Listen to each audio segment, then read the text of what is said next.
رات کسی وقت بھی نا جی سر پر دایاں ہاتھ رکھ لیا اور ذرا اتنی آواز سے پڑھ لیا. اور آپ کو اگر مل سکے نا بہشتی زیور، آپ نے سنا ہی ہوگا مولانا شرف علی تھانوی رحمۃ اللہ علیہ کی کتاب ہے، اس کا ایک حصہ اس میں اوراد لکھے ہیں جس میں ایک ورد جو ہے نا وہ حرز ابی دجانہ ہے، رسول اللہ کے ساتھی تھے. ان کے بارے میں کہا جاتا ہے کہ حضور نے لکھ کر دیا تھا. میرے پاس بھی اور کتابوں میں بھی ہے. اگر کوئی آدمی آئے تو مجھ سے لکھوا لے اور آپ اس کو اپنے پاس رکھیں نا. وہ حرز ایسا ہی ہے، اللہ کے رسول نے فرمان جاری کیا کہ رب العالمین کے رسول محمد صلی اللہ علیہ وسلم کی طرف سے جنات تمہیں حکم ہے، اگر تم ایسے ویسے ہو، کوئی بری نیتیں ہیں تو زمین بڑی کھلی پڑی، چلے جاؤ مشرکوں کی طرف اور جو اللہ کے سوا اوروں کو پوچھتے ہیں، چھوڑ دو توحید والوں کو، ساتھ قرآن مجید کی آیت. وہ حرز جو ہے نا وہ لوگوں کو چاہیے چھپوا کر تقسیم کریں ان سے جان چھڑانے کے لیے نا، کیونکہ یہ بہت مخلوق ایسی نظر آتی نہیں مگر پریشان کرتے ہوئے. حرز ابو دجانہ رضی اللہ تعالیٰ عنہ، یہ میاں صاحب اگر تقسیم کیا جائے نا تو آپ کی یہ چھپوا کے تقسیم کروں؟ نہیں آپ رکھیں، آپ کے علاج کا حصہ نہیں ہے مولانا. تو ویسے کہہ رہے ہیں کہ اگر کوئی صاحب چھپوائیں دوستوں احباب میں رشتہ داروں میں تقسیم کریں تو بہت سو کا بھلا ہوگا. بہت سن. اچھا تو اس سے میں کیا کروں؟ آپ بہشتی زیور میں سے اوراد کے حصے میں سے حرز ابو دجانہ نکال کے پڑھیں اور اس کے مطابق آپ جو بھی لکھا ہوا ہے اس کے مطابق کریں. یا آپ کسی آدمی کو جمعرات کے دن بھیجیں مسجد میں اس کو لکھ دوں گا، وہ پھر نہ آپ کو دے دے، آپ اپنے پاس اس کو رکھیں. جی ٹھیک. اللہ یہ پڑھنا ہے یا پاس رکھنا؟ نہیں پاس رکھیں. جی ٹھیک سر. اس کا ویسے یہ روٹین کے ساتھ آنے کا مطلب کیا ہے؟ یہ نہیں ٹھیک ہو جائے گا انشاءاللہ. یہ آیت جو بتائی نا روزانہ پڑھے، آج سے ہی پڑھنا شروع کر دیں. افا غیر دین اللہ یبغون. یہ میں دوبارہ بتا دوں کہ 83 نمبر ہے. بہن نے خواب پوچھا ہے اور خواب کے ساتھ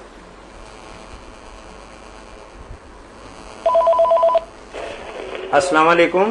السلام علیکم. جی وعلیکم السلام. جی جی فتاوا on line sir? G G فتاوا on line. سر ہم نے مولانا صاحب سے ایک سوال کرنا ہے سر. جی کیجئے بھائی.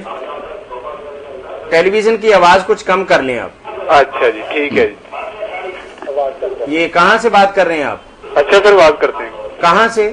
فیصلہ آباد سے بول رہا ہوں.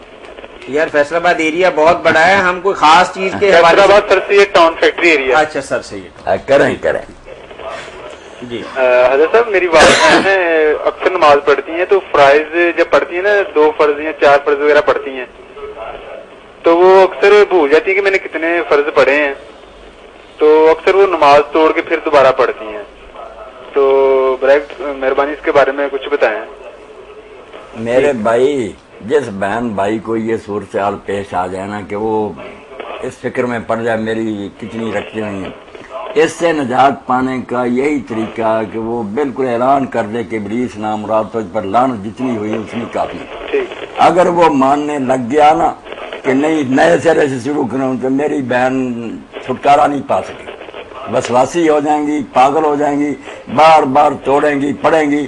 آپ کہہ دیں جو بھی اس طرح بھولتا ہے کہ رکھنے جو ہے نا وہ بھولنی شروع ہو گئی، اس کا ایک ہی علاج ہے کہ میرا مالک رہی میں وہ جتنی ہوئی قبول فرما، میں نہیں نئے سرے سے پڑھوں، نہ سجدہ صاحب کرنا، دفع ہو جا. سجدہ صاحب بھی وہ کرے جس کو کبھی کبھی شک ایسا پڑے، ورنہ جس کو یہ بیماری ہو جائے اس کو بالکل بھول جانا چاہیے جتنی ہو گئی ہو. جزاکم اللہ. سجدہ صاحب کے متعلق آپ بتائیں. جی وعلیکم السلام ورحمۃ. سجدہ صاحب کے متعلق میں بتا رہا تھا کہ جو شاید نہ بتا سکیں آپ، کال آ گئی. السلام علیکم.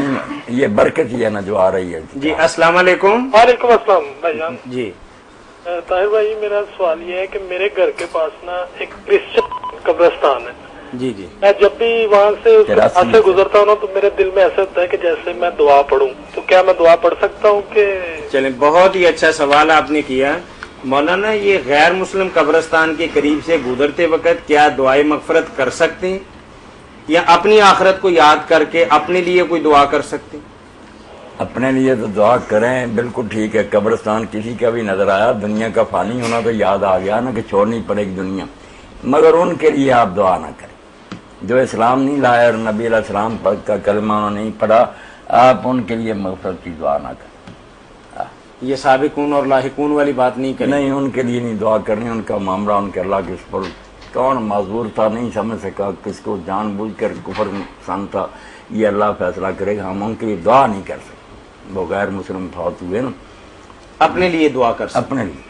جی بھائی بات واضح ہو گئی؟ ٹھیک ہے بتائیے بھائی، بہت بہت شکریہ، جزاکم اللہ خیر۔ جی سیدہ صاحب کی بات کر رہے ہیں۔ ہاں سیدہ صاحب کی بات ہے، تو رسول کریم علیہ السلام سے بھی اللہ تعالیٰ نے یہ ساری چیزیں صادر کروا دیں تاکہ امت کے لیے نمونہ بن جائے۔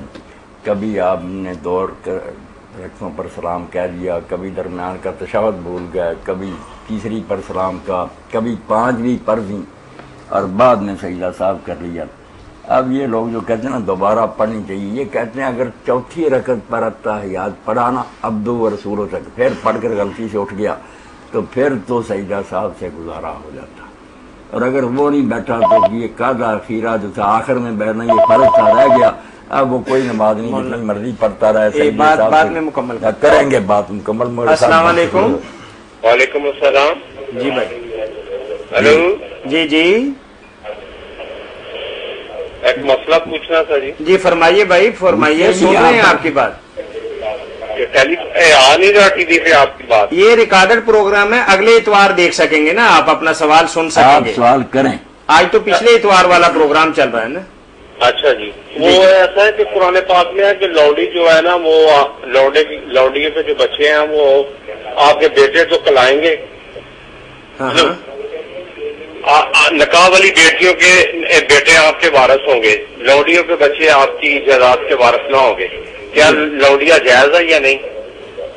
یہ میرے بھائی جو بات آپ نے کہی ہے کہ قرآن مجید میں ہے کہ لونڈیوں سے جو بچے ہوں گے وہ وارث نہیں ہوں گے، دوسری عورتوں سے جو پیدا ہوں گے وارث وہ جائیداد کے ہوں گے، یہ ذرا مہربانی کر کے قرآن مجید سے بتایا نا کہاں سے آپ نے پڑھا؟ قرآن مجید میں تو یہ فرق کوئی نہیں ہے، لونڈیوں سے بچے پیدا ہوں یا دوسری شادی شدہ عورتوں سے پیدا ہو، برابر کے بچے بالکل سارے برابر حصہ لیں گے۔ جہاں آپ نے قرآن مجید میں یہ پڑھا بتایا نا ہمیں کہاں ہے قرآن مجید میں یہ؟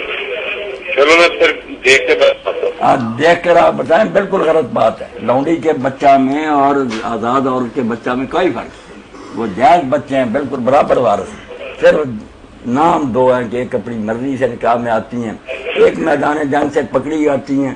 یہ آپ نے تو پوچھا لونڈیاں جائز ہیں، لونڈیاں لوگوں نے بنا لی جو گھروں میں کام کرتی ہیں، یہ ہے حرام زادے اور بدماش۔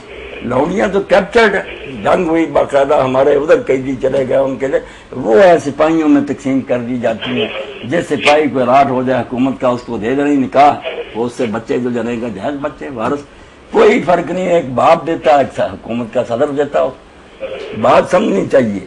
چلو ٹھیک مولانا اس سے ایک چھوٹا سا وہ اس سے بھی پکا نکاح، یہ تو باپ نے دیا نا، وہ گورنمنٹ نے باقاعدہ رجسٹر کیا کہ یہ فلاں سپاہی کو دے دی، اس کی بیوی جائز۔ السلام علیکم۔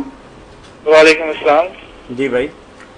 جی میں ذیشان بول رہا ہوں، ڈاکٹر ذیشان کراچی سے۔ جی جی مولانا سے مجھے کچھ کوشچن پوچھنے ہیں۔ جی فرمائیے بھائی پوچھیے۔ پہلا سوال یہ ہے کہ حکومت وقت کی اطاعت جو ہے وہ کس حد تک ضروری ہے؟ سب کی اطاعت جو ہے نا، حاکم وقت ہو، ماں باپ ہو، پیر و مرشد ہو، عالم ہو، سب کی اطاعت خدا رسول کی اطاعت کے ماتحت ہے۔ جب خدا رسول کی نافرمانی ہو، لا طاعت لمخلوق فی معصیۃ الخالق، جب پیدا کرنے والے کی نافرمانی ہو رہی ہو پھر کسی کا حکم ماننا جائز نہیں۔ یہ تو اللہ کے خلاف بغاوت ہوگی کہ حکمرانوں کی مانتے پھرتے ہو تو ساری کائنات کا مالک ہے، اس کا حکم توڑتے ہو۔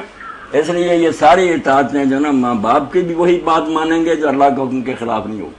مولانا اس کی ذرا نا مطلب وضاحت اس طرح کیجیے کہ دیکھیں یہ ذرا، ویسے تو یہ جنرلی کہہ دیا جاتا ہے کہ جی جہاں اللہ تعالیٰ اور رسول کی اطاعت ہوا، لیکن اس کو ذرا وسیع معنوں میں یہ ہے کہ مثلاً اب جہاد کا جس طرح ایک اہم مسئلہ ہے، یا کوئی ایسے اور جو بڑے دینی مسائل امت کو درپیش ہوتے ہیں، ٹھیک ہے نا، ان کے حوالے سے بتائیے کہ اس وقت اگر کوئی گورنمنٹ جو ہے وہ کوئی فیصلہ دیتی ہے تو اس کی اطاعت جو ہے وہ کس حد تک ضروری ہے؟ مثال کے طور پہ کہ ابھی مثلاً پاکستان میں جو حالات ہیں یا کشمیر میں جو حالات ہیں یا